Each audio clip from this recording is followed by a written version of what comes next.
নমস্কার বন্ধুরা, মিষ্টির রান্নাঘরে আপনাদের স্বাগত। আজ আমি নিয়ে এসেছি সাউথ ইন্ডিয়ান একটি মজাদার রেসিপি আপ্পে, এবং তার সাথে নিয়ে এসেছি টমেটোর চাটনি। তো প্রথমে আমরা সেই টমেটোর চাটনিটিকে প্রস্তুত করে নেব। এর জন্য প্রথমে কড়াইতে কিছুটা পরিমাণ তেল নিয়ে তাতে শুকনো লঙ্কা ও গোটা জিরে ফোড়ন দিয়ে নেব।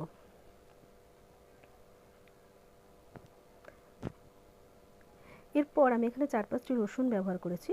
সেই রসুনগুলিকে আমি থেতো করে নিয়েছিলাম, সেগুলিও এখানে দিয়ে নেব। এগুলিকে একটু নাড়াচাড়া করে নেব। আমি এখানে 5টি টমেটো ব্যবহার করেছি, সেগুলিকে স্লাইস করে কেটে রেখেছিলাম। সেই 5টি টমেটো এবার আমি এর মধ্যে দিয়ে ভালোভাবে নেড়েচেড়ে মিশিয়ে নেব।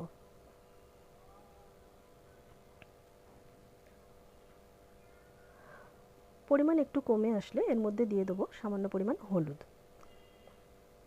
হলুদ দিয়ে আবার মিশিয়ে এটিকে একটু হতে দেবো।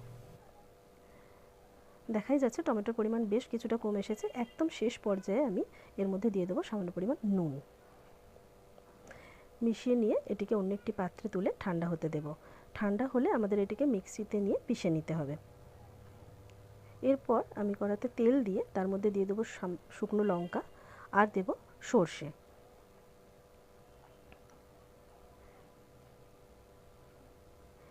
এর মধ্যে দিয়ে নেব 2টি রসুন কুচি আর কারি পাতা।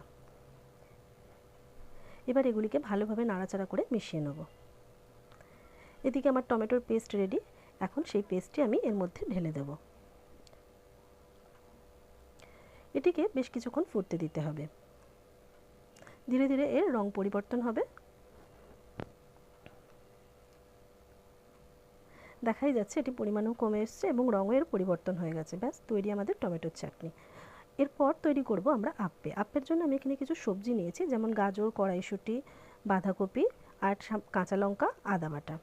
তো আমি গাজর, বাঁধাকপিকে আমি গ্রেটারে গ্রেট করে নিয়েছিলাম, আর কড়াইশুঁটিকে একটুখানি ভাপিয়ে নিয়ে তারপর সেটাকে স্ম্যাশ করে নিয়েছি। তো এই সমস্ত উপকরণগুলোকে আমি ইডলি ব্যাটারের মধ্যে দিয়ে ভালোভাবে মিশিয়ে নেব। এরপর আমি একটি ফোড়ন রেডি করে নেব। তো এর জন্য প্রথমে ফ্রাইং প্যানে তেল গরম করে নেব। এখানে আমি সর্ষের তেল ব্যবহার করেছি। তেল গরম হলে তার মধ্যে দিয়ে নেব সর্ষে আর দিয়ে নেব কারি পাতা। ফোড়ন রেডি হয়ে গেছে, এটিকে আমি ওই ইডলি ব্যাটারের মধ্যে ঢেলে দেবো। এবার এটিকে ভালোভাবে মিশিয়ে নিতে হবে। এই পর্যায়ে আমি দিয়ে নেব সামান্য পরিমাণ নুন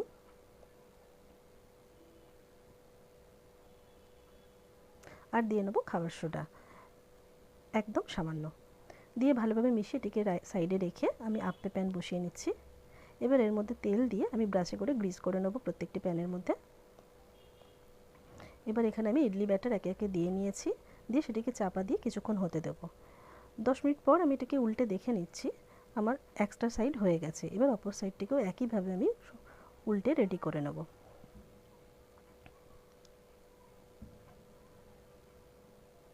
আপ্পে আমার রেডি। এগুলিকে উঠিয়ে আমি বাকি যে ব্যাটার আছে সেটিকেও একইভাবে দিয়ে সমস্ত আপ্পেগুলি রেডি করে নেব।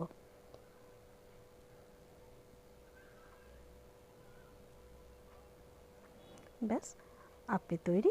সমস্ত রকম সবজি ব্যবহার করে এই আপ্পে তৈরি করা এটি পুষ্টিগুণে ভরপুর, এবং বাচ্চাদের টিফিনের জন্য এটি অত্যন্ত লোভনীয় একটি পদ। পছন্দ হলে অবশ্যই এটি একবার তৈরি করে দেখবেন এবং আমাকে কমেন্ট করে জানাবেন আপনাদের এই রেসিপিটি কেমন লাগলো।